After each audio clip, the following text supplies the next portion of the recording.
Price Lord. கர்த்தருடைய பரிசுத்த நாமம் மகிமைப்படுவதாக. இந்த இரவு ஜெபத்திலே இணைந்து ஜெபித்துக் கொண்டிருக்கிற ஒவ்வொரு தெய்வ பிள்ளைகளையும் கர்த்தர் ஆசீர்வதிப்பாராக. ஆண்டவர் உங்களோடும் உங்களுடைய குடும்பங்களோடும் இருப்பாராக.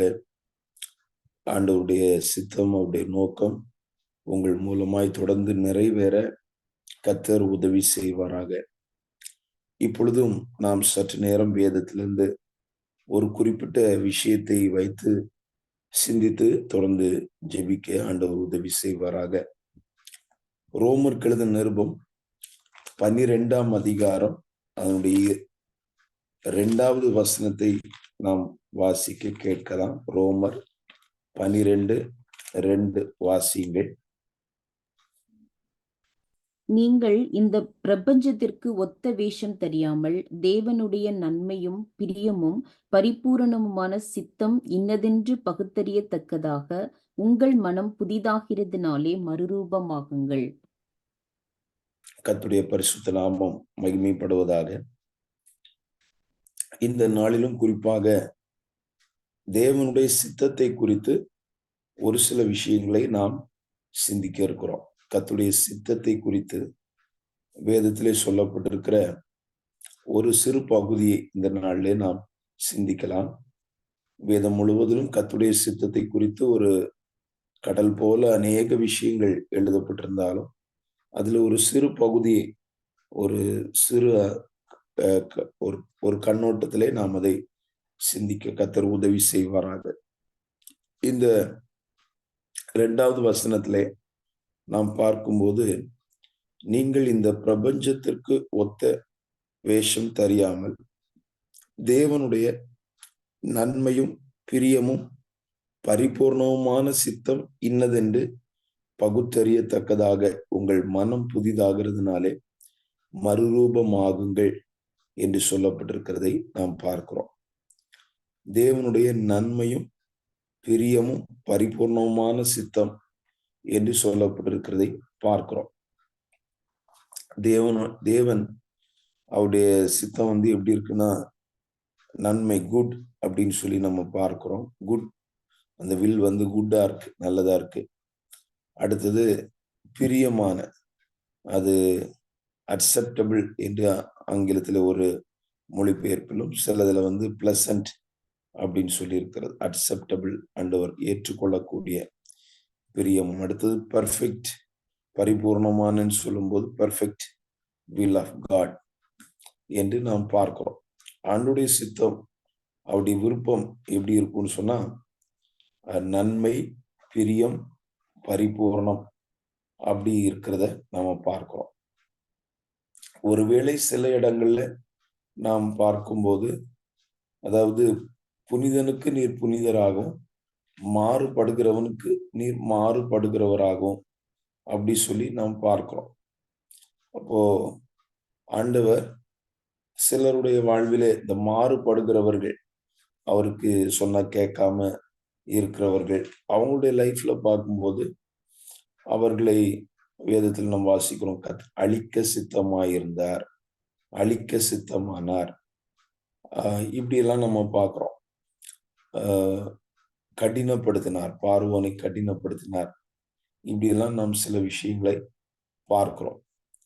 அப்போ அந்த இடங்களை பார்த்தா அது தேவனுடைய சித்தம் ஒரு தீமையாய் இருந்தது போல நமக்கு தோன்றுகிறது.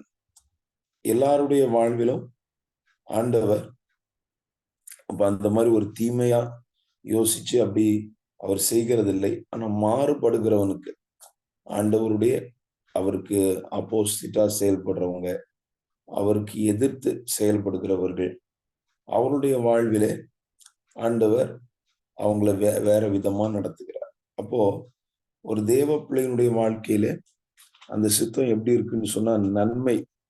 அப்போ தேவனுடைய சித்தத்திலே அந்த நன்மையான சித்தம், பிரியமான சித்தம், பரிபூர்ணமான சித்தம் என்று நாம் பார்க்கிறோம். இந்த பரிபூர்ணமான சித்தம் என்று சொல்லும் போது கூட பெர்மிசிவ் வில் இருக்கிறது, சிலருக்கு அனுமதிக்கப்பட்ட சித்தம். உதாரணமாக பிலேயாமுடைய வாழ்க்கை, நாம் ஒருவேளை இதற்கு முன்பு கூட நீங்கள் கேள்விப்பட்டிருக்கலாம். பிலேயாம் முதல் ஆண்டவர்கிட்ட கேட்கிறார், இந்த மாதிரி மோவாபிய பிரபுக்கள் அனுப்பப்பட்டிருந்தாங்க. பாலாக் ராஜா இஸ்ரவேல் ஜனங்களை சபிக்கிறதுக்காக அனுப்பும்போது, அப்போ முதல் டைம் ஆண்டவர்கிட்ட கேட்கிறார், இவங்க கூட போகலாமா? ஆண்டவர் போகக்கூடாது, அவங்களை சபிக்க கூடாதுன்னு சொன்னார். அடுத்த முறை கேட்கும்போது போ அப்படின்னு சொல்றார். அப்போ இது எப்படி ஆண்டவருடைய சித்தம் மாறிட்டே இருக்குமா அப்படின்னு சொல்லி கேட்டா, அது அனுமதிக்கப்பட்ட ஒரு சித்தம். இது ஆண்டவருடைய ஒரு பரிபூர்ண சித்தம் அல்ல. ஆனால் இவன் அப்படி இது பண்றதுனால சரி போ அப்படி ஆண்டவர் அனுமதிக்கிறார். அது அவருடைய பெர்ஃபெக்டான வில் கிடையாது. இவன் போவது ஆண்டவருடைய முழுமையான சித்தம் கிடையாது. ஏனென்றால் அவன் போற வழியிலேயே பார்க்கும்போது தூதனை அனுப்புகிறார். அந்த தூதன் வந்து கர்த்தருடைய தூதனானவர் பார்த்தீங்கன்னா பட்டயத்தோடு இருக்கிறார். கழுதைக்கு கண்ணு தெரியுது, இவனுக்கு கண் தெரியல. அப்பொழுது உன் வழி மாறுபாடா இருக்கிறது அப்படின்னு வழியில அவர் சொல்றார். இவர் தான் போக சொன்ன மாதிரி இருந்தது, ஆனா வழியில பட்டயத்தோட நிற்கிறார்.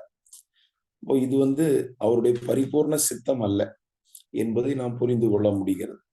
கர்த்தருடைய நாமம் மகிமைப்படட்டும். அப்போ எல்லா விஷயங்களையும் நாம் இது ஆண்டவருடைய சித்தம் தான் அப்படி நாம எடுத்துக்கொள்ள முடியாது. நாம் தெளிவாக அதை கண்டுகொள்ள வேண்டியது அவசியம். இது தேவனுடைய நன்மையான, இல்லாவிட்டு அவருக்கு பிரியமான விஷயம் தானே, பிரியமான சித்தம் தானா, அடுத்து பரிபூர்ணமான இது பெர்ஃபெக்ட் வில் தானா, ஆண்டவருடைய பெர்ஃபெக்ட் வில் தானா அப்படின்னு சொல்றதை நாம் புரிந்து கொள்ள வேண்டியது அவசியம். கர்த்தருடைய நாமம் மகிமைப்படட்டும். அப்ப இப்படி நம்ம பைபிள்ல ஒவ்வொருவருடைய லைஃப்ல பார்க்கும்போது அந்த விஷயங்களை நாம் பாருங்க, யாக்கோபை வெறுத்து ஏசாவை சிநேகித்தேன் அப்படின்னு சொல்றார். அப்போ ஏன் ஆண்டவர் ஏசாவை வெறுக்கணும், ஏன் யாக்கோபை சிநேகிக்கணும் அப்படின்னு சொன்னா அவனுடைய செயல் அந்த மாதிரி இருந்தது. எவனை கடினப்படுத்த சுத்தமா இருக்கிறாரோ அவர் கடினப்படுத்துகிறார். பார்வோன் அவன் கடினப்பட்டுட்டே இருக்கிறான். அப்ப நீ கடினப்பட்டு போன்னு சொல்லி அவன் கடினப்படுத்தி விடுகிறார். ஒருவேளை அதுல கூட சில நன்மை இருக்கலாம், ஆனா பொதுவா பார்த்தா அது ஒரு தீமையான விஷயம் மாதிரி இருக்கு. இந்த மாதிரி ஆண்டவர் சில நேரங்களில் செய்கிறார். சோதோம் கொமோராவை அவர் அழிக்கிறார். ஏன்னா அவங்க அவ்வளவு அக்கிரமம் பெருகிருச்சு, தீமை பெருகிருச்சு. ஒரு பக்கம் அது ஒரு ரிலீஃப் மாதிரி ஆனா கூட அது ஒரு பெரிய அழிவு, அழிக்க சித்தமானார். இப்படியெல்லாம் நம்ம பார்க்கிறோம். கர்த்தருடைய நாமம் மகிமைப்படட்டும். அதனால அந்த சித்தத்துல நாம் இங்க என்ன பார்க்கிறோம்னா, தேவனுடைய நன்மையும் பிரியமும் பரிபூர்ணமான சித்தம், குட் அக்செப்டபிள் பெர்ஃபெக்ட் வில் அப்படின்னு சொல்றத நம்ம பார்க்கிறோம். அப்ப நாம் எதை விரும்பணும்னா, என் லைஃப்ல என்ன நடக்கணும்னா, அந்த குட் வில், அந்த அக்செப்டபிள் அவரால் ஏற்றுக்கொள்ளப்படக்கூடிய அந்த சித்தம், இன்னொன்னு பெர்ஃபெக்டான வில், அதுதான் நடக்கணும் அப்படின்னு நம்ம நினைக்கணும். ஏதோ ஒண்ணு ஆண்டவர் சரி போனா போட்டோம் அப்படின்னு விடுற மாதிரி என் வாழ்க்கையில எதுவும் நடக்கக்கூடாது. நான் சில விஷயத்துக்காக ரொம்ப ஜெபம் பண்ணி இது எப்படியா நடக்கணும்னு சொல்லி கேட்டு, சரி நீ ரொம்ப ஆசைப்படுற வச்சுட்டு போ அப்படின்னு எனக்கு ஏதோ ஒண்ணு கொடுத்து அது எனக்கு தீமையா மாறிடக்கூடாது. இதெல்லாம் நம்ம புரிந்து கொள்ள வேண்டும். என்றால் ஆண்டவர் அதான் அந்த பிலேயாமுடைய விஷயத்தை நான் உங்களுக்கு சொன்னேன். அப்போ இந்த நமக்கு ஒரு விருப்பம் என்னவா இருக்கணும்னா, என்னுடைய லைஃப்ல தேவனுடைய பெர்ஃபெக்ட் வில் நடக்கணும், அவருடைய பரிபூர்ணமான சித்தம் நடக்கணும். ஏதோ ஒண்ணு நடக்கிறது அல்ல, ஏதோ ஒண்ணு எனக்கு விருப்பமானதெல்லாம் நான் எதுவும் செஞ்சுட்டு அப்படி இருந்துடக்கூடாது. கர்த்தருடைய நாமம் மகிமைப்படட்டும். சரி, அடுத்ததாக நாம் பார்க்கும்போது ஒரு சில வசனங்கள், ஒரு 2-3 வசனங்கள்ல இருந்து சில காரியங்களை சற்று நாம் இந்த கர்த்தருடைய சித்தத்தை குறித்து சிந்திக்க கர்த்தர் நமக்கு உதவி செய்வாராக. முதலாவதாக லூக்கா சுவிசேஷம் 22ஆம் அதிகாரம் 42ஆம் வசனத்திலே நாம் வாசிக்கும் போது, லூக்கா 22:42 வாசிங்கள். பிதாவே, உமக்கு சித்தமானால் இந்த பாத்திரம் என்னை விட்டு நீங்கும்படி செய்யும். ஆயினும் என்னுடைய சித்தத்தின்படி அல்ல, உம்முடைய சித்தத்தின்படியே ஆகக் கடவது என்று ஜெபம் பண்ணினார். ஆண்டவருடைய நாமம் மகிமைப்படட்டும். இங்கே இயேசுடைய வாழ்விலே அந்த தேவ சித்தம் அதை குறித்து நாம பார்க்கும்போது அதுல இருந்து நமக்கு ஒரு ஐடியா கிடைக்குது. அந்த கர்த்தருடைய சித்தம் அப்படின்னா அது எப்படி இருக்கும், ஆண்டுடைய சித்தத்தை நம்ம கரெக்டா ஃபுல்லா நிறைவேற்றும் போது அது எப்படி இருக்கும். இயேசு சொல்றார், பிதாவே உமக்கு சித்தமானால் இந்த பாத்திரம் என்னை விட்டு நீங்கும்படி செய்யும். ஆகினும் என்னுடைய சித்தத்தின்படி அல்ல, உம்முடைய சித்தத்தின்படியே ஆக கடவுது அப்படின்னு ஜெபிக்கிறதை நாம் பார்க்கிறோம். அப்போ இந்த பிதாவின் சித்தம் செய்கிற ஒரு நேரம் வந்த போது இயேசுவுக்கு அது ஒரு ஹார்டா இருந்தது, ரொம்ப ஒரு கடினமான ஒன்றாக இருந்தது என்பதை அதுல அவர் பிரேயர் பண்றதுல நம்ம உணர முடிகிறது. ஆனாலும் இயேசு அதை செய்தார். இயேசு பிதாவின் சித்தத்தை தான் செய்தார். ஏன்னா அவருடைய போஜனமே அவர் சொல்லும்போது என்னை அனுப்பினவருடைய சித்தத்தை செய்வதே என் போஜனமா இருக்கிறது அப்படின்னு சொன்னார். அவருக்கு அது ஒரு பேசிக் நீட் மாதிரி, இல்லாவிட்டால் அவருடைய உணவு மாதிரி தேவ சித்தம் செய்வதுன்னு சொன்னா அது அவருடைய லைஃப்ல ஒரு முக்கியமான பங்கு வகிக்கிற, நமக்கு எப்படி சாப்பாடு முக்கியமானதா இருக்கோ அது மாதிரி அவருடைய லைஃப்ல ஒரு பார்ட் அண்ட் பார்சல், அவருடைய லைஃப்ல ரொம்ப முக்கியமான பகுதி தேவ சித்தம் செய்வது. அப்படி அவர் வச்சிருந்தார். அப்ப இங்க நம்ம பார்க்கிறோம், அப்படி இயேசு தேவ சித்தம் செய்கிற நேரத்துல அவருக்கு அது ஒரு கடினமாக இருந்தது என்று இந்த இடத்துல நம்ம பார்க்கிறோம். அப்ப எப்பவுமே நமக்கு ஆண்டவருடைய சித்தம் செய்வது கடினமா இருக்கும் அப்படின்னு நான் சொல்லல. ஆனால் இங்கே நம்ம பார்க்கிறோம், சில நேரங்களிலே இயேசுக்கு இருந்தது போல நமக்கு அந்த தேவ சித்தத்தை செய்வது என்பது கடினமாக இருக்கக்கூடும் என்பதை நாம் இங்கே பார்க்கிறோம். அப்ப ஆண்டவருடைய சித்தம் செஞ்சா எல்லாமே ஈஸியா இருக்கும் போல இருக்கு. அந்த ஆண்டவருடைய சித்தத்தை செய்யறதுன்னா நமக்கு அந்த வழி ரொம்ப எளிதா இருக்கும் போல இருக்கு, அப்படி நம்ம நினைச்சிடக்கூடாது. அந்த வழி இல்லாவிட்டால் அந்த தேவ சித்தம் செய்வதுன்னு சொல்லும்போது அது ஒரு ஹார்ட் டாஸ்க், அது ரொம்ப ஒரு கடினமான ஒரு விஷயமாக இயேசு கூட இதை அவாய்ட் பண்ணிடலாமா அப்படின்னு நினைக்கக்கூடிய, அதாவது வேற ஏதாவது வழி இருந்தா நல்லா இருக்குமே, இந்த பாத்திரம் என்னை விட்டு நீங்க கூடுமானால், இது ரொம்ப ஒரு, இந்த பாத்திரத்தை டேஸ்ட் பண்றது ரொம்ப கஷ்டமா இருக்கும் போல இருக்கே, ஏதாவது வேற வழி இருந்ததுன்னா செய்யுங்க, ஆனாலும் உங்க சித்தம் தான் நிறைவேறணும் அப்படி அவர் சொல்றார். அப்போ அவருடைய அந்த இது என்னன்னா அதை கொஞ்சம் அவாய்ட் பண்ணா நல்லா இருக்கும் என்று அவருக்கு தோன்றுகிற அளவுக்கு அந்த தேவ சித்தத்தை செய்யறதுக்கே தன்னுடைய லைஃப அர்ப்பணித்த ஒருவருக்கு இது ஒரு கஷ்டமா இருக்கிறத நம்ம பார்க்கிறோம். ஆகையினாலே நம்முடைய வாழ்வில இதை நம்ம சிந்திக்கணும், புரிந்து கொள்ளணும். தேவ சித்தம் செய்வது அவ்வளவு எளிதல்ல, அவ்வளவு ஈஸியா நம்ம செஞ்சிட முடியாது. ஏனென்றால் சிலர் நம்ம ஆண்டவருடைய சித்தம் செய்யணும் நம்ம ஒப்பு கொடுத்து செய்யும்போது சில கடினமான சூழ்நிலைகள் வந்த உடனே, என்ன இப்படி இருக்கு, நம்ம ஆண்டவருடைய சித்தம் செய்யணும் தானே வந்தோம், இல்ல ஆண்டவர் சித்தம் நடக்கணும்னு தானே விரும்புறோம், ஏன் இப்படி எல்லாம் நடக்குது அப்படின்னு நம்ம குழம்பிடக்கூடாது. பைபிள் தெளிவா சொல்லுகிறது, இல்ல பைபிள்ல உள்ள இந்த வசனத்தின் மூலமா நம்ம புரிந்து கொள்கிறோம், அது ஒரு கடினமான விஷயம், அது ஒரு ஹார்டான விஷயம் என்பதை புரிந்து கொள்ள முடிகிறது. அடுத்ததாக நம்ம பார்க்கும்போது இன்னொரு வசனத்திலிருந்து ஒரு பகுதியிலிருந்து சில காரியங்களை நாம் சிந்திக்கலாம். அப்போஸ்தலர் நடபடிகள் 21ஆம் அதிகாரம், அப்போஸ்தலர் 21ஆம் அதிகாரம் 11 முதல் 14 வரை உள்ள வசனங்களை நாம் வாசிக்கும் போது, அப்போஸ்தலர் 21 11 முதல் 14 வரை உள்ள வசனங்களை நாம் வாசிக்க கேட்போம். அவன் எங்களிடத்தில் வந்து பவுலினுடைய கச்சையை எடுத்து தன் கைகளையும் கால்களையும் கட்டிக்கொண்டு, இந்த கச்சையை உடையவனை எருசலேமிலுள்ள யூதர் இவ்விதமாய் கட்டி புறஜாதியார் கைகளில் ஒப்புக் கொடுப்பார்கள் என்று பரிசுத்த ஆவியானவர் சொல்லுகிறார் என்றான். இவைகளை நாங்கள் கேட்டபொழுது எருசலேமுக்கு போக வேண்டாம் என்று நாங்களும் அவ்விடத்தாரும் அவனை வேண்டிக் கொண்டோம். அதற்கு பவுல், நீங்கள் அழுது என் இருதயத்தை ஏன் உடைந்து போக பண்ணுகிறீர்கள்? எருசலேமில் நான் கர்த்தராகிய இயேசுவின் நாமத்திற்காக கட்டப்படுவதற்கு மாத்திரமல்ல, மரிப்பதற்கும் ஆயத்தமாயிருக்கிறேன் என்றான். அவன் சம்மதியாதபடியினாலே கர்த்தருடைய சித்தம் ஆக கடவதென்று அமர்ந்திருந்தோம். ஆண்டவருடைய நாமம் மகிமைப்படுவதாக. அடுத்தது தேவ சித்தத்தினுடைய இன்னொரு விஷயத்தை இந்த பகுதியிலிருந்து நாம் புரிந்து கொள்ள முடிகிறது. இப்ப பவுல் அவருடைய வாழ்க்கையில என்ன நடக்கும் அப்படின்னு, எருசலேம்ல நடக்க போகிற விஷயத்தை ஒரு தீர்க்கதரிசி சொல்லுகிறார். அகபு அப்படின்னு சொல்ற ஒரு தீர்க்கதரிசி அவருடைய கச்சை, அப்புறம் அந்த கச்சையை எடுத்து தன்னுடைய கைகளையும் கால்களையும் கட்டிட்டு, இந்த கச்சையை உடையவனை இப்படிதான் யூதர்கள் செய்ய போறாங்க, இப்படி செய்து வந்து புறஜாதியார் கைகளில் ஒப்பு கொடுப்பார்கள்.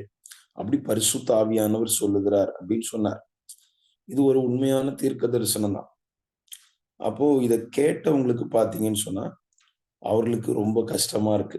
இப்ப நாம ஆனாலும் இந்த மாதிரி ஒரு விஷயத்தை கேள்விப்படும் போது என்ன சொல்லுவோம், இப்படி ஒருவரை குறித்து தீர்க்க தரிசனமா சொல்றாங்க, இங்க நீங்க போகும்போது ஒரு ஆபத்து வரப்போகுது. ஆபத்துன்னு சொல்றதை காட்டிலும் இது ஆபத்துன்னு சொல்ல முடியாது. இது ஆண்டவருக்காக ஒரு பாடு சகித்தல், சஃபரிங்.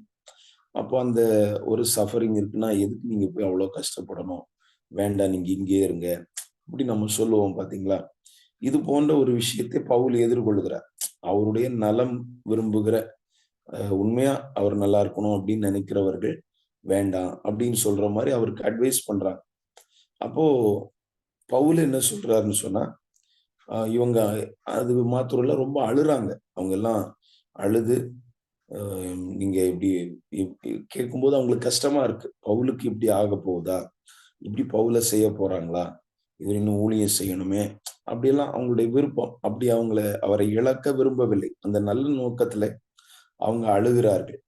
அப்போ அதனால அவங்க என்ன சொல்றாங்கன்னா, எருசலேமுக்கு போக வேண்டாம் அப்படின்னு அவங்களும் அங்க இருக்கிற அந்த பகுதியில் இருக்கிறவர்களும் சேர்ந்து பவுலிடத்துல கேட்டுக்கொள்ளுகிறார்கள்.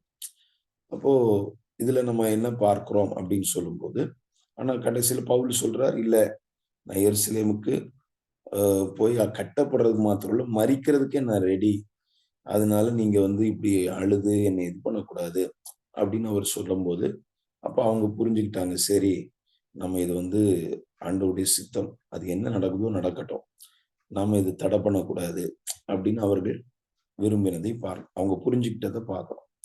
அப்ப சில நேரங்கள்ல நாம் தேவ சித்தம் செய்யணும் அப்படின்னு நம்ம இருக்கும்போது, ஆண்டவருடைய விருப்பத்தை நிறைவேற்றணும்னு இருக்கும்போது, நம்முடைய சொந்த பந்தங்களா இருக்கலாம், நம்முடைய நலனை விரும்புகிற ஒருவரா இருக்கலாம், ஒருவரோ சிலரா இருக்கலாம். அவர்கள் வேண்டாம், இதை நீங்க பண்ண வேண்டாம், இதை நீங்க செய்ய வேண்டாம் என்று அந்த விஷயத்துல குறுக்கிடுவதற்குரிய வாய்ப்பு இருக்கு. அவர்கள் கெட்ட நோக்கத்துல அல்ல, நல்ல நோக்கத்தோடு இல்ல, இதை இப்ப பண்ண வேண்டாம், இதை செய்ய வேண்டாம், இதை நீங்க செய்யக்கூடாது அப்படியெல்லாம் சிலர் உரிமையோடு சொல்லுவாங்க. சிலர், அதாவது பல்வேறு விதங்கள்ல. ஒரு தம்பி அவனுடைய லைஃப்ல அவனுடைய இத நான் கவனிச்சுட்டே இருக்கிறேன். நல்ல தம்பி, நல்ல பையன். அவன் ஃபேமிலி ஆயிட்டான், குடும்பம் ஆயிட்டான். அப்ப அவனுடைய வாழ்வில ஒரு டைம் ஒரு வாலிபர் முகாம்ல பார்க்கும்போது, அந்த முகாம்ல நான் கவனிக்கிறேன், அவன் குடும்பமா ஊழியத்துக்காக தன்னை ஒப்பு கொடுக்கிறான். அப்போ ஒப்பு கொடுத்த உடனே எனக்கு பார்க்கும்போது ரொம்ப சந்தோஷமா இருந்தது. நல்ல பிள்ளைகள் அவங்க 2 பேரும், கணவன் மனைவி 2 பேரும் நல்ல ஊழியத்துல ஈடுபாடு உள்ளவர்கள். அப்போ பரவாயில்ல, இவர்கள் இனி இவங்க ஊழியத்துக்கு அர்ப்பணிச்சிருக்கிறாங்க, நல்லா பயன்படுவாங்க, நல்லா செய்வாங்க. ஏன்னா நல்ல அர்ப்பணிப்புள்ளவர்கள். அந்த அவங்க போற சபையில அவர்கள் நல்ல ஒரு ஆக்டிவா செயல்படக்கூடியவர்கள், ஊழியர்களுக்கு நல்ல ஒத்துழைக்கிறவர்கள். அப்ப அவங்க ஊழியத்துக்கு வந்தா நல்லா இருக்கும் இப்படி நம்ம நினைக்கிறோம். ஆனால் அவனுக்கு அப்ப நான் ஒரு முறை ஒரு இடத்துக்கு, ஒரு ஊழியத்துக்கு போறதுக்காக ஒரு சபையை போய் ஒரு டைம் ஆள் இல்ல, போய் இவங்க ஊழியத்துக்கு அர்ப்பணிச்சிருக்கிறாங்க, அது ஒரு ஆரம்ப ஊழியம் தான், போய் இவங்களை நடத்த சொல்லலாம் அப்படின்னு சொல்லி நினைத்து பேசும்போது பார்த்தா அவன் போறதுக்கு ரெடியா இல்லை, யோசிக்கிறான். அப்ப எனக்கு ரொம்ப இதா இருந்தது, இவ்வளவு வாஞ்சையா ஒப்பு கொடுத்தானே, ஆனா போய் ஒரு ஊழியத்தை செய்யறதுக்கு ஏன் இவன் யோசிக்கிறான் அப்படின்னா, அவனுடைய வீட்டுல அவனுடைய தகப்பனார் அவங்க, அவன் ஊழியத்துக்கு அவன் போனா கஷ்டப்படுவான், அவனுக்கு ஒரே பையன் கஷ்டப்படுவான் அப்படின்னு சொல்லி இன்னும் சில விஷயங்கள் எல்லாம் சொல்லி, இல்ல நீ இப்ப ஊழியத்துக்கு போனா சரி வராதுன்னு சொல்லி அவன்கிட்ட பேசி தடை பண்ணி வச்சிருக்காங்க. அவனுக்கு அதை ஓவர் கம் பண்ண முடியல. அப்ப பாருங்கள், ஆண்டவருடைய சித்தம் அவன் ஊழியம் செய்வதா இருந்தா கூட, அவனுடைய மனைவிட்டையும் பேசும்போது அவளும் சொல்றா நிறைய விஷயங்கள். ஆண்டவர் இப்படி என்கிட்ட தெளிவா பேசியிருக்கிறார், நடத்தியிருக்கிறார், இப்படி எவ்வளோ இருக்கு. ஆனா கூட அவங்களுடைய அப்பா என்ன பண்றாருன்னு சொன்னா, அவர் இல்ல அப்படின்னு சொல்லி சில விஷயங்களை, காரணங்களை சொல்லி, ரொம்ப எமோஷனல் சென்டிமெண்டல் ரீசன்ஸ் சொல்லி அதை தடை செய்கிறார். கர்த்தருடைய நாமம் மகிமைப்படட்டும். அப்போ இது மாதிரிதான் நம்ம நிறைய விஷயங்களை ஃபேஸ் பண்றதுக்குரிய வாய்ப்பு இருக்கும். எமோஷனல் சென்டிமெண்டல் ரொம்ப உணர்வு பூர்வமா, சிலர் அழுதுருவாங்க. அதெல்லாம் நம்ம பார்த்த உடனே சரி அப்போ பரவாயில்ல.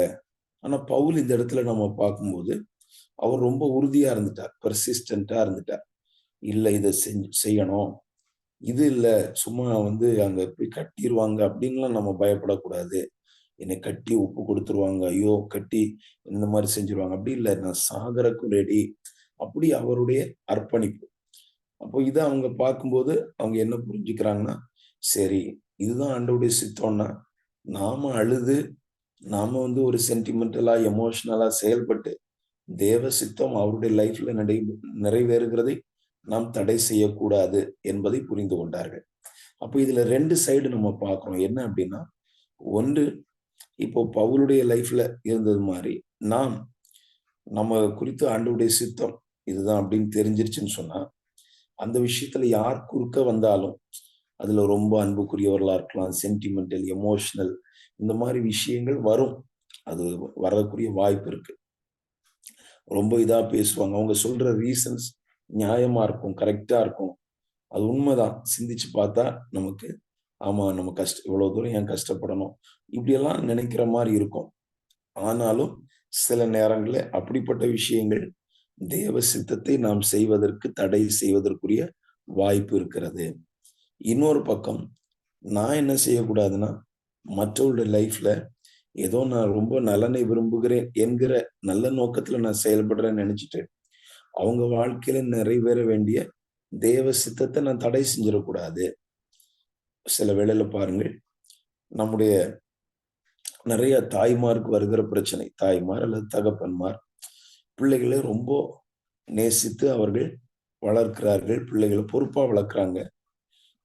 சிலர் நல்ல ஊழியங்களும் ஈடுபடுவாங்க. ஊழியர்களுக்கா ஜெபம் பண்ணுவாங்க. ஊழியர்கள் ஆண்டவர் எழுப்பணும்னு ஜெபம் பண்ணுவாங்க. மிஷினரிகளை எழுப்பணும்னு ஜெபம் பண்ணுவாங்க. ஆண்டவரே மிஷினரிகள் எழும்பணும், தேசம் சந்திக்கப்படணும். ஆனால் அவருடைய பிள்ளை அந்த ஒரு நிலையில நான் ஊழியத்துக்கு அர்ப்பணிக்க போறேன், நான் ஊழியம் செய்ய போறேன்னா அவங்க மனசு தாங்காது. அவங்களுக்கு எமோஷனலா அதை ஏற்றுக்கொள்ள முடியாது. ஐயோ என் பிள்ளை ஊழியத்துக்கு போறான், அப்ப போய் கஷ்டப்படுவான், அங்க போய் சிரமப்பட வேண்டியிருக்கும், வேண்டாம் இதை நம்ம இது பண்ணணும், நீ போய் செய்ய வேண்டாம், ஏதாவது ஒரு காரணத்தை சொல்லி உனக்கெல்லாம் அதுக்கு தகுதி இல்லை, இப்படி அநேக பெற்றோர் செய்கிறது உண்டு. ஆகையினாலே இந்த மாதிரி நாம செஞ்சிடக்கூடாது. வெறும் ஊழியம் என்று நான் சொல்லவில்லை. இது போல ஒருவர் ஒரு விஷயத்துல ஒரு பிரதிஷ்டையா இருக்கிறாங்க, தீர்மானமா இருக்கிறாங்க, அவங்கள போட்டு இல்ல அப்படி பண்ணு இப்படி பண்ணுன்னு சொல்லி நம்ம மாற்றக்கூடாது. ஒரு தீர்க்கதரிசியை பத்தி பார்க்கிறோம். யெரொபெயாமுடைய காலத்துல ஒரு கிழவனான தீர்க்கதரிசி இருந்தார். ஒரு தேவனுடைய மனுஷன். அவர் இந்த பட்டணத்துல எங்கேயுமே நான் அப்பம் புசிக்க மாட்டேன், தண்ணி குடிக்க மாட்டேன்னு சொல்றார். ஆண்டவர் அவர்கிட்ட அப்படி பேசியிருந்தார். இவர் சொல்றாரு, இல்ல உங்களை கூட்டிட்டு சாப்பாடு கொடுக்க ஆண்டவர் சொன்னார்னு பொய் சொல்லி கூட்டிட்டு கடைசியில அந்த மனுஷன் போற வழியில சிங்கத்தினால கொல்லப்பட்டு செத்து போகிறார். இதெல்லாம் நம்ம பார்க்கிறோம். ஆகையினாலே நாம் இது மாதிரி இன்னொருத்தருடைய வாழ்வில தேவ சித்தம் என்ன நடக்கணும்னு இருக்கோ அதை கெடுத்துடக்கூடாது, தடை செஞ்சிடக்கூடாது. நம்முடைய பேச்சு செயல்ல நம்ம என்னமோ ரொம்ப ஒரு ஈவு இறக்கத்தோடு செயல்படுறோம்னு நினைச்சு இந்த ஒரு ஏரியாலையும் நம்ம கவனம் செலுத்தணும். அதை நாம் இங்க பார்க்கிறோம். அதனாலதான் அவர்கள் அவன் சம்மதியாதபடினாலே கர்த்தருடைய சித்தம் ஆக கடவுதென்று அமர்ந்திருந்தோம். சரி, இதான் ஆண்டவருடைய சித்தமா, நாங்க பேசாம இருக்கிறோம், அமைதியா இருக்கிறோம், நடக்கட்டும் அப்படின்னு அவர்கள் அமைதியாக இருந்தார்கள். அப்ப இதை நாம் இந்த பகுதியில கற்றுக்கொள்கிறோம். அடுத்ததாக இன்னொரு காரியத்தை நாம் பார்க்கலாம். யோவான் சுவிசேஷம் 7ஆம் அதிகாரம் அதனுடைய 16, 17 ஆகிய வசனங்களை நாம் வாசிக்கும் போது, யோவான் 7ஆம் அதிகாரம் 16, 17 ஆகிய வசனங்களை வாசிக்க கேட்போம்.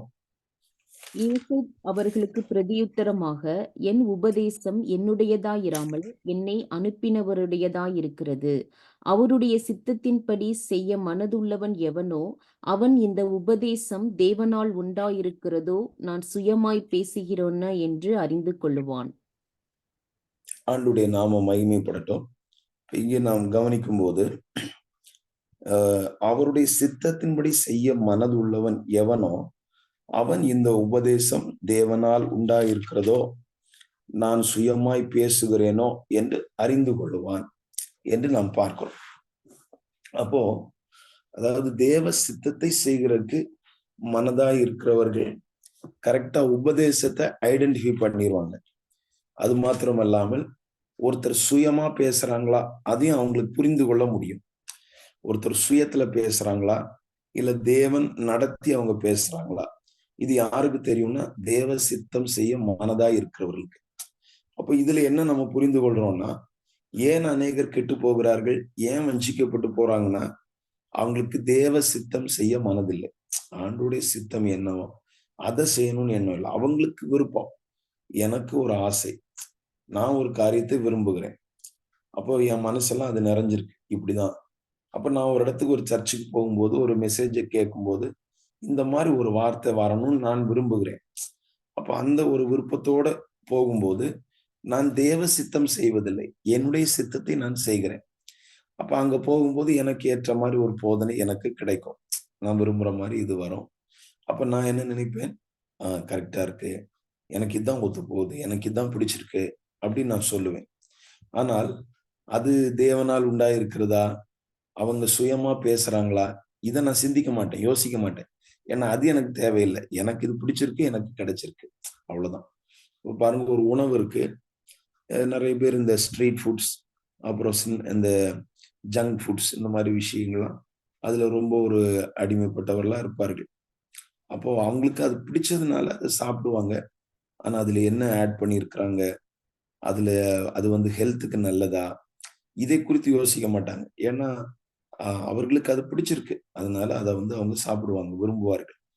அப்ப இது போல இந்த உபதேசம், நம்ம ஆத்மாவுக்கு தேவையான வசனங்கள், சத்தியங்கள், உபதேசங்கள் இருக்கு பாருங்க.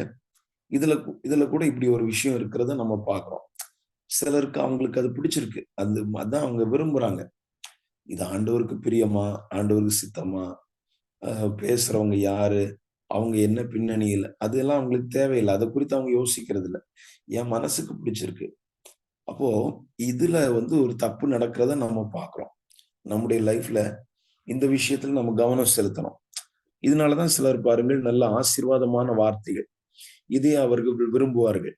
ஒரு கம்ஃபர்ட், எப்பவுமே ஒரு கம்ஃபர்ட்டான வார்த்தை வரணும், எப்பவுமே ஒரு ஆசீர்வாதத்தின் வார்த்தை. அப்ப இதையே அவங்க எதிர்பார்க்கும் போது அதற்கேற்ற விதத்துல பேசுகிற ஒரு நபர் இருப்பார். ஆனா அவர் எப்படிப்பட்டவரா இருக்கிறார், அதை பத்தி இவங்க யோசிக்க மாட்டாங்க. அது ஆண்டவருடைய சித்தம் தானா, ஆண்டவர் தான் அவர் இது பண்ணியிருக்கிறாரா, இல்ல அவர் சுயமா பேசுறாரா, யோசிக்க மாட்டாங்க. அவர் கொஞ்சம் ஆசீர்வாதமான வார்த்தையும் சொல்லுவார், கொஞ்சம் சுயத்துல பேசுவார், அவருக்கு வேற மோட்டிவ் இருக்கும். அப்ப இதை குறித்து யோசிக்காமல் இருக்கும்போது துருபதேசத்திலே அகப்பட்டு விடுகிறார்கள். தவறான போதனைகள், இல்ல தங்களுக்கு ஏற்ற மாதிரி மேய்ப்பர்கள், தங்களுக்கு ஏற்றவர்களை தெரிந்து கொள்கிறார்கள். இது அவங்களுடைய ஆவிக்குரிய வாழ்க்கையை டெஸ்ட்ராய் பண்ணிருது, அவங்களுடைய ஆவிக்குரிய வாழ்க்கையை கெட்டு போக பண்ணி விடுகிறது. ஒரு முறை ஒரு குறிப்பிட்ட இடத்துல வந்து ஒரு நல்ல சபை, நல்ல ஒரு ஆவிக்குரிய சபை, நான் ஒரு ஒரு மேகசின்ல இதை நான் படித்தேன் அவங்களுடைய விஷயத்தை குறித்து. இப்ப நல்லா நடந்துட்டு இருந்த ஒரு ஆவிக்குரிய சபை, அந்த போதகரை குறித்தும் கேள்விப்படும்போது அந்த பட்டணத்தை எனக்கு தெரியும். அந்த போதகர் அந்த ஏரியால நல்ல ஒரு பெயர் பெற்றவரா இருந்த ஒரு ஊழியக்காரர். ஆனால் அவர் வந்து ஒரு குறிப்பிட்ட ஸ்டேஜ் வரும்போது அவர் அந்த உபதேசத்திலிருந்து விலகிட்டார். உபதேசத்திலிருந்து விலகி வேற பேசுறது அப்படி நிறைய பேர்ட்ட இருக்கும். ஆனால் இவர் துருபதேசத்துல போயிட்டார். துருபதேசத்துல அவர் இது பண்ணிட்டார். அப்போ அவர் கூப்பிட்டு அழைத்து பயன்படுத்துகிற ஊழியர்கள் அவங்க எல்லாம் பாத்தீங்கன்னா அந்த மாதிரி ஊழியர்லாம் தான் இருப்பாங்க. ஆனா நிறைய பேருக்கு அது ரொம்ப விருப்பமா இருக்கும். அப்போ அந்த சபையில என்ன நடந்தது அப்படின்னு சொல்லி ஒருத்தர் அதை எழுதியிருக்கிறார். அங்க போகும்போது அதுல உண்மையா சத்தியத்தை விரும்புகிற அப்படிப்பட்ட விசுவாசிகளும் அந்த சர்ச்சில் இருந்தாங்க. அவங்களுக்கு முதல்ல இது தெரியல, போக போக அவங்களுக்கு புரிஞ்சிருக்கும். அப்போ ஒரு டைம் ஒரு மீட்டிங்ல அட்டென்ட் பண்றாங்க. இவர் வந்து ஒரு வெளியில இருந்து ஒரு ஊழியரை கூப்பிட்டு அவர் பயன்படுத்துறார். அப்போ அதுல வந்து மிராக்கிள்ஸ பத்தி பேசுறார், அது இதுன்னு அவர் நிறைய விஷயங்களை பேசுறார். நடக்குதோ இல்லையோ அவர் அப்படியெல்லாம் பேசுறார். ஆனா அந்த மீட்டிங் எல்லாம் முடிஞ்சு போகும்போது அவங்க சொல்றாங்க, அந்த நல்ல சத்தியத்தின் வழியில இருக்கணும் அப்படின்னு விரும்புகிற தெரியாம இந்த, ஏன்னா ஏற்கனவே அந்த சர்ச்சில் அவங்க பிலீவர்ஸா இருக்கிறாங்க. அது அவங்களுக்கு போக போக தான் தெரிஞ்சு அதுல இருந்து வெளியே வருவாங்க. ஆனா இந்த சபை நம்ம ஆண்டவர் நாட்டின சபைன்னு நம்பிட்டு இருக்கிற அந்த விசுவாசிகள். அப்ப அவர்கள் சொல்றாங்க, எங்களுடைய ஸ்பிரிட்ல ரொம்ப நாங்க பாதிக்கப்பட்டோம், சரீரத்துல ஏதோ தாக்குன மாதிரி இருந்தது. அப்போ அங்க இருக்கக்கூடிய அங்க ரிலீஸ் ஆன அந்த நபர் மூலமா ரிலீஸ் ஆன ஸ்பிரிட் என்ன செஞ்சிருச்சுன்னா, இவங்கள வேற விதத்துல ரொம்ப தொந்தரவு பண்ணிருக்கு, ஒரு நல்ல இதா இருக்கிறவங்கள. அப்ப மற்றவங்களுக்கு இது தெரியாது, அவங்களுக்கு அது நல்ல இன்பமா இருந்திருக்கும். அதை அவங்க ரிசீவ் பண்ணி அந்த ஈவில் ஸ்பிரிட்டினுடைய விஷயங்கள் இதெல்லாம் அவங்களுக்குள்ள இதாயிருக்கும். அப்ப பாருங்கள் எவ்வளவு பெரிய ஆபத்து இதுல இருக்கு. இந்த மாதிரிப்பட்ட சில உலக பிரகாரமான ஆசீர்வாதங்கள் வேற எதையோ காட்டி இப்படி எல்லாம் செய்யறதுனால நிறைய ஆபத்து இருக்கு. அது ஒரு பெரிய தவறான ஒரு வழிக்குள்ள அவங்களை கொண்டு போயிருது. அப்ப இதை புரிந்து கொள்றதுக்கு சிலருக்கு தெரியல. அதான் பைபிள் என்ன சொல்லுதுன்னு சொன்னா, அவருடைய சித்தத்தின்படி செய்ய மனதுள்ளவன் எவனோ அவன் இந்த உபதேசம் தேவனால் உண்டாயிருக்கிறதோ நான் சுயமாய் பேசுகிறேனோ என்று அறிந்து கொள்வான் அப்படின்னு சொல்லி நம்ம பார்க்கணும். இயேசு சொல்றார், நான் சுயமா பேசுறேனா? ஏன்னா நிறைய பேர் சொல்றாங்க இயேசு சுயமா பேசுறார், இவன் தேவனிடத்திலிருந்து வந்தவன் அல்ல. இப்ப அவர் சொல்றார், அவருடைய பிதாவினுடைய சித்தம் செய்யணும். ஒருத்தருக்கு விருப்பம் இருந்துச்சுன்னா நான் யாருன்னு ஐடென்டிஃபை பண்ண முடியும், என்னுடைய உபதேசம் எங்க இருந்து வருது இதெல்லாம் ஐடென்டிஃபை பண்ண முடியும். அப்ப நீ ஆண்டவருடைய சித்தம் செய்யறது அது முக்கியம் என்பதை அவர் சொல்லிக் கொடுக்கிறதை பார்க்கிறோம். இப்ப நம்முடைய வாழ்க்கையிலும் நமக்கு தேவ சித்தம் செய்யணும்னு சொல்ற விருப்பம் இருந்ததுன்னா நம்மை ஆண்டவர் கரெக்டா நடத்துவார். நாம துருபதேசத்துல ஆக்கப்பட்டு போக மாட்டோம். வேற எந்த விதமான ஏமாற்றுகிற வஞ்சிக்கிற விஷயங்கள் இதுல எல்லாம் நம்ம அகப்படாமல் ஆண்டவர் நம்மை காத்துக்கொள்வார். ஏனென்றால் பாருங்கள், இன்னொரு விஷயத்தை நான் உங்களுக்கு சொல்லுகிறேன். சில முறை நான் சொல்லி இருக்கிறதுக்கு வாய்ப்பு உண்டு. தெசலோனிக்கேருக்கு பவுல் எழுதும் போது 2 தெசலோனிக்கேர் 2ஆம் அதிகாரத்திலே நாம் பார்க்கும்போது 2 தெசலோனிக்கேர் 2ஆம் அதிகாரம் அதனுடைய 9, 10, 11, 12 இந்த 4 வசனங்களை நீங்க கவனிக்கும் போது ஒன்று வாசியுங்கள், அது பிரயோஜனமா இருக்கும். வாசிங்க 2 தெசலோனிக்கேர் 2ஆம் அதிகாரம் 9லிருந்து 12 வரை. அந்த அக்கிரமக்காரனுடைய வருகை சாத்தானுடைய செயலின்படி சகல வல்லமையோடும் அடையாளங்களோடும் பொய்யான அற்புதங்களோடும் கெட்டு போகிறவர்களுக்குள்ளே அநீதியினால் உண்டாகும் சகலவித வஞ்சகத்தோடும் இருக்கும்.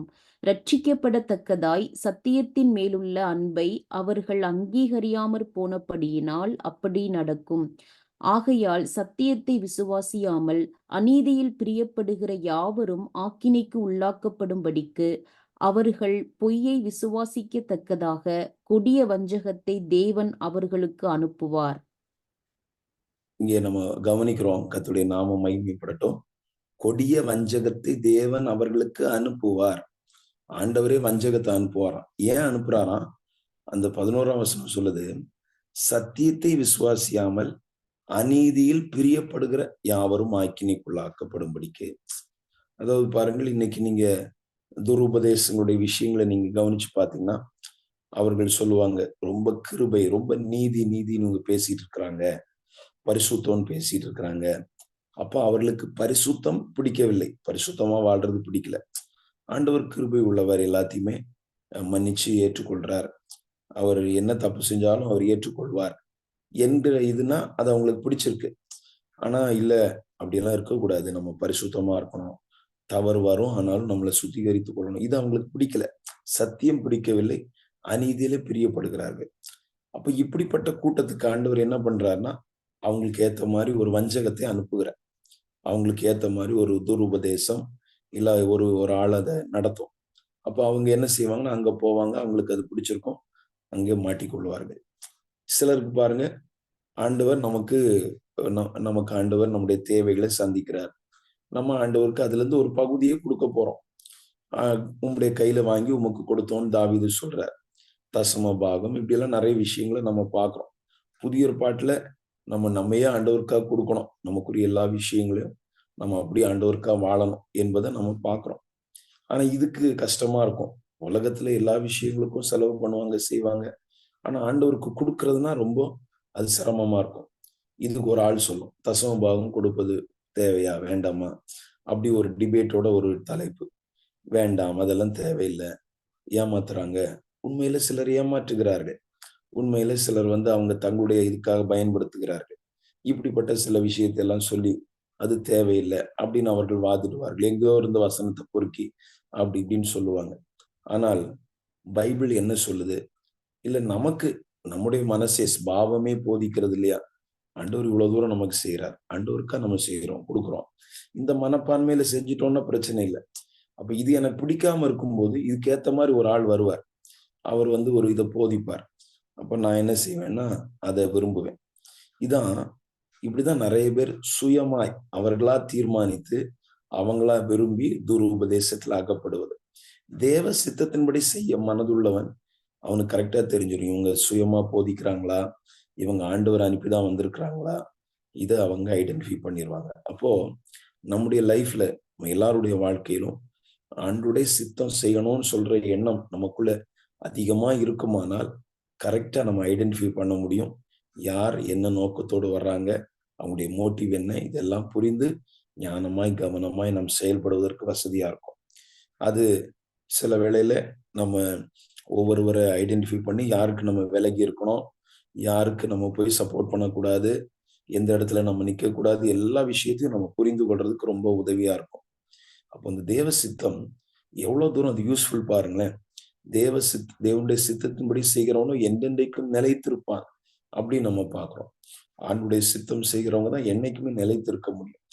அது கொஞ்சம் கஷ்டமா இருக்கிற மாதிரி இருக்கும். ஆனா அதுதான் நமக்கு சேஃப்டி, பாதுகாப்பு. எப்பவுமே நமக்கு ஒரு இது இருக்கணும், தேவ சித்தம் செய்யணும், ஆண்டுடைய சித்தம் செய்யறது நம்முடைய நோக்கமா வச்சிருக்கணும். இதற்கு அந்த ரோமர் 12:2 நம்ம ஒரு காரியத்தை பார்த்தோம். அறியத்தக்கதாக உங்கள் மனம் புதிதாகிறதுனாலே மறுரூபமாகுங்கள். அப்ப இந்த தேவ சித்தத்தை நான் அறியணும்னா, அதுவும் அந்த நன்மை, பிரியம், பரிபூர்ணமான சித்தம் அறியணும்னா என் மனது ரினியூ ஆகணும், புதுசாகணும். என்னுடைய மனதிலே தேவையற்ற விஷயங்களை வச்சுட்டு நான் அதோடு தேவனை நான் சம்பந்தப்படுத்தி பார்க்கும்போது, இதுவும் ஆண்டவர் பிரியமா இருக்கும் போல இருக்குன்னு நான் நினைத்துக் கொள்வேன். ஒரு உதாரணமா சாமுவேலை பாருங்க. சாமுவேல் என்ன செய்யறாருன்னா, தாவீது வீட்டுக்கு, அந்த ஈசாய் வீட்டுக்கு போறார். அப்போ ஆண்டவர் சொல்லியிருக்கிற ஈசாயின் குமாரரில் ஒருவனை தெரிந்து கொண்டேன். ஆனா யாருன்னு இன்னும் சாமுவேலுக்கு தெரியாது. அப்ப இவர் என்ன செய்யறார், ஒருத்தனுடைய வளர்ச்சியை பார்க்கிறார். நல்லா ஹைட்டா இருக்கிறான், அப்ப இவன் தான் இருக்கும். இது என்னன்னா இவருக்குள்ள இருந்து வர்ற விஷயம், இவரா யோசிக்கிறார். அப்ப இவருடைய மனசு என்ன நினைக்குதுன்னா, ஒரு ராஜான்னா எப்படி இருப்பான், ஒரு நல்ல ஹைட் அண்ட் வெயிட்டா இருப்பான். சவுல் எப்படி இருந்தான், அந்த மாதிரிதான் ஆண்டவர் செலக்ட் பண்ணுவார். இப்படி சாமுவேல் நினைக்கிறார். அப்போ அவர் என்ன நினைக்கிறாருன்னா, இந்த ஃபர்ஸ்ட் பையன், ஏன்னா அவன் மிலிட்ரியில வேலை பார்க்கறான், அவன் அப்படி இருக்கிறான். 2வது பையனை பார்த்தாலும் அப்படி இருக்கிறான். அப்ப இவன் தான் ஆக்கும், இவன் தான் ஆக்கும் அப்படின்னு நினைக்கிறார். ஆண்டவர் தெளிவா சொல்றார், நான் இவர்களில் ஒருவனையும் தெரிந்து கொள்ளவில்லை. மனுஷன் முகத்தை பார்ப்பான், கர்த்தரோ இருதயத்தை பார்க்கிறார் அப்படின்னு சொல்லி கொடுக்கிறார். அப்பதான் அவருக்கு புரியுதோ, நம்ம மைண்ட் நம்ம இப்படி யோசிச்சோம், இப்படி கணக்கு பண்ணோம். அப்ப சில வேளையில தேவ சித்தத்தை நம்ம எப்படி எடுத்துக்கொள்வோம்னா, நம்ம மைண்ட்ல ஒரு மீட்டர் மாதிரி வேலை செய்யும். நம்முடைய மைண்ட் இதுதான், இப்படிதான் இருக்கும் போல இருக்கு அப்படின்னு நாம நினைச்சிட்டு இருப்போம். அப்ப அதுக்கு ஏத்த மாதிரிதான் சில நேரங்களில் தேவ சித்தத்தை நம்ம இது பண்றக்குரிய வாய்ப்பு இருக்கு. அதனாலதான் பைபிள் சொல்லுது, உங்கள் மனம் புதிதாகிறதுனாலே மறுரூபமாகுங்கள். அந்த கர்த்தருடைய தேவனுடைய நன்மையும் பிரியமும் பரிபூர்ணமான சித்தம். அப்ப என்னுடைய மைண்ட் எம்டி ஆயிரணும். என்ன நான் எம்டி பண்ணிடணும், ஃபுல்லா வெறுமையாக்கி, என்னென்னலாம் எனக்குள்ள இருக்கோ எல்லாத்தையும் வெறுமையாக்கி, ஆண்டவரே எனக்குன்னு ஒரு ஆசை, விருப்பம், நான் இப்படிதான் அப்படிதான், இது எதுவுமே எனக்குள்ள இல்லாம அது எல்லாத்தையும் நான் சரண்டர் பண்ணிடுறேன். உங்க விருப்பத்தை மாத்திரம் எனக்குள்ள அதை நான் அறியறதுக்கு என்னுடைய மனசை நீங்க ஆயத்தப்படுத்துங்க. இன்னும் புரியுற மாதிரி சொல்லணும்னா, சில பிள்ளைங்க பாருங்களேன், இந்த வாலிப வயது வரும்போது அவர்களுக்கு ஒரு எதிர்ப்பாளர் விஷயத்துல அவங்களுக்கு ஒரு விருப்பம் இருக்கும். அப்போ இவங்களை திருமணம் பண்ணணும் அப்படி எல்லாம் விரும்புவார்கள். அந்த இதோட ஜோம் பண்ண சொன்னா, இல்ல நீ ஜோம் பண்ணு அப்படின்னு சொன்னா அவன் ஜோம் பண்ணுவான். சில பிள்ளைகள் எல்லாம் ஜோம் பண்ணுவாங்க. ஆனா அவனுக்கு மைண்ட்ல பாத்தீங்கன்னா, இல்ல இவளை எப்படியாவது மேரேஜ் பண்ணணும், இல்லாட்டி இவரை மேரேஜ் பண்ணணும், இப்படி ஒரு எண்ணம் இருக்கும். இந்த எண்ணத்தோட ப்ரேயர் பண்ணும்போது அவன் சொல்லுவான், ஆண்டவர் காட்டினாரு, அந்த ஆள் தான் எனக்கு இதாச்சு. அப்போ அவன் மைண்டு ஃபுல்லா அது நிரம்பி இருக்கிறதுனால அவன் ப்ரேயர் பண்ணாலும் அதுதான் கொண்டு காட்டுற மாதிரி இருக்கு அவனுக்கு. அப்போ அதான் பைபிள் சொல்லுது, உன்னுடைய மனம் புதிதாகணும். மனம் புதிதாகிறதுனாலே மறுரூபமாகுங்கள். உங்களுக்குள்ள ஏதோ ஒன்ன வச்சுட்டு இதுதான் தேவ சித்தம் நீங்களே நினைச்சிட்டு இருக்காதீங்க. உங்களுடைய மனசு புதிதாகட்டும். ரினியூ ஆகும்போது நம்ம கரெக்டா தேவனுடைய நன்மையும் பிரியமும் பரிபூர்ணமான சித்தம் இன்னதென்று நாம் உணர்ந்து கொள்ள முடியும். ஜெபிக்கலாமா? எல்லாரும் சேர்ந்து இந்த வேளையில ஆண்டவரை நாம் நோக்கி பார்ப்போம். கர்த்தர் நல்லவர், நமக்கு உதவி செய்வார். ஆண்டவர் மெய்யாகவே அவர் ஜனங்களை சிநேகிக்கிறார் என்று சொல்லி நாம் பார்க்கிறோம். நம்மை அவர் நேசிக்கிறபடினாலே இந்த விஷயங்களை நமக்கு ஒரு விஷயம் கூட ஆண்டவர் நினைப்பூட்டி இருக்கிறார். ஆண்டவருடைய சித்தம் செய்ய நம்மை அர்ப்பணிப்போம். ஆமென். பரிசுத்தம் நிறைந்த பரலோக தேவனே, உம்முடைய திருமுகத்தை நாங்கள் நோக்கி பார்க்கிறோம். எவ்வளவு பெரிய தேவன் ஆண்டவரே! எங்களை எல்லாம் இந்த நீர் நினைக்கிறீர்னு சொன்னா அதுக்கு நாங்கள் எம்மாத்திரம். மனுஷன் நீர் நினைக்கவும், மனுபுத்திரை நீர் விசாரிக்கவும் அவன் எம்மாத்திரம் என்று நாங்கள் பார்க்கிறோம். ஆண்டவரே, மண்ணிலிருந்து எடுத்து படைக்கப்பட்ட ஒரு மண் பொம்மை போல இருக்கிற எங்களுக்குள்ள உம்முடைய சுவாசத்தை வைத்து எங்களெல்லாம் நினைக்கிறீர், உள்ளங்கைகளில் வரைந்து வைத்திருக்கிறீர் அப்படின்னா அது எவ்வளவு பெரிய பாக்கியம். அப்படி இருக்கும்போது ஆண்டவரே, இவ்வளவு தூரம் எங்களை எல்லாம் நேசிச்சு செயல்படுறீங்கன்னா எங்கள்கிட்ட ஏதோ ஒரு நோக்கம் வச்சிருக்கிறீங்க, ஒரு திட்டம் இருக்கு. ஆண்டவர், அந்த சித்தம் என்ன, அந்த விருப்பம் என்ன என்பதை நாங்கள் அறிந்து கொள்ள வேண்டும். தேவனுடைய நன்மையும் பிரியமும் பரிபூர்ணமான சித்தம் இன்னதென்று பகுத்தறிய எங்களுக்கு கிருபை தரணும். அதனுடைய ஒரு சில அம்சங்களை நாங்கள் சிந்திக்க எங்களுக்கு உதவி செஞ்சீங்க. அதற்காக நன்றி செலுத்துகிறோம். கர்த்தாவே, ஸ்தோத்திரம். தேவ சித்தம் செய்வதில் நாங்கள் மிகவும் உறுதியுள்ளவர்களாய் காணப்பட எங்களுக்கு கிருபை தாங்கப்பா, கிருபை தாங்க ஆண்டவரே. கர்த்தாவே, சில நேரங்கள் அது ரொம்ப கடினமா இருக்கும்னு நாங்க சிந்தித்தோம். ஆனாலும் அதை நாங்க செய்யறதுக்கு எங்களை அர்ப்பணிக்க வேண்டும். அது மாத்திரமல்லாமல் சில நேரங்களில் எங்களுடைய எமோஷனல் ஃபீலிங், சென்டிமெண்டல் தாட்ஸ்னால நாங்கள் சிலர் தேவ சித்தம் செய்வதை தடை செய்வதற்குரிய வாய்ப்பு இருக்கிறது. இல்லாவிட்டால் இப்படிப்பட்ட சென்டிமெண்டல் ரீசன்ஸ், எமோஷனல் ரீசன்ஸ் எங்களை நாங்கள் தேவ சித்தம் செய்ய விடாதபடிக்கு தடை செய்யவும் வாய்ப்பு இருக்கிறது என்பதை சிந்தித்தோம். அதோடு கூட கர்த்தாவே, ஆண்டவரே ஸ்தோத்திரம், நாங்க தேவ சித்தம் செய்யணும்னு மனசுள்ளவர்களா இருந்தா எங்களுக்கு வருகிற உபதேசம் அது தேவனால் உண்டாயிருக்கிறதா, இல்லாவிட்டால் ஒருவர் சுயமா பேசுறாங்களா, அதை நாங்க ஐடென்டிஃபை பண்ண முடியும் என்பதையும் சிந்தித்தோம். எங்களுக்கு இந்த நல்ல தெளிவை தரணும், கிருபையை தரணும். எங்களுடைய மைண்டும் நல்ல ரினியூ ஆகணும் ஆண்டவரே. எங்களுடைய மைண்ட் ஏதோ ஒரு விஷயத்தினால ஆட்கொள்ளப்பட்டு நாங்க எதையோ தேவ சித்தம் நம்பிட்டு இருக்க கூடாது.